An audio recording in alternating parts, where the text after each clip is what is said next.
மலையிலேருந்து நான் விழுந்தாலும் பரவாயில்ல, நான் செத்தாலும் பரவாயில்ல, ஏற்ற விட மாட்டேன். மலை உச்சியில் தீபம் ஏற்றும் வரை இந்த போராட்டம் தொடரும். அப்புறம் நாங்கள் இப்போ மலை உச்சியில் ஏற்றிட்டு நாங்கள் விட்டுருவோம், இல்லைன்னா தொடரும். இந்த போராட்டம் தொடர்ந்து கொண்டே இருக்கும்.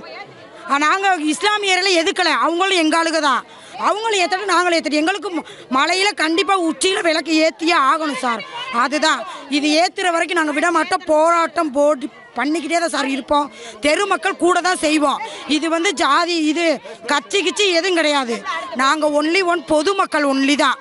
நாங்கள் முருகனுக்காண்டி கண்டிப்பாக விட மாட்டோம். இதை எத்தனை நாள் விட மாட்டோம். மலையிலேருந்து நான் விழுந்தாலும் பரவாயில்ல, நான் செத்தாலும் பரவாயில்ல, ஏற்ற விட மாட்டேன். ஜல்லிக்கட்டுக்காக எவ்வளவு தூரம் போராட்டம் பண்ணி அதை மீட்டெடுத்தோமோ அதே மாதிரி மலை மேல இருக்க இந்த தீபத்துள்ள தீபம் ஏற்றுறதுட்டி இந்த போராட்டம் தொடர்ந்துகிட்டு தான் இருக்கும். இந்த அரசும் சரி அரசாங்கமும் சரி பாரபட்சம் பார்க்குறாங்க. கண்டிப்பா இந்த பாரபட்சத்தை விட்டுட்டு தமிழ் மக்களுக்காக இந்து மக்களுக்காக கொஞ்சம் முன்வர வேண்டும். நாங்கள் அவங்ககிட்ட ஒன்றும் பெருசாக ஒன்றும் கேட்கல. தீபம் தானே ஏற்ற சொல்கிறோம். தீபம் ஏற்றுறதுனால என்ன வந்துட போகுது? கண்டிப்பாக தீபம் ஏற்றியே ஆகணும்.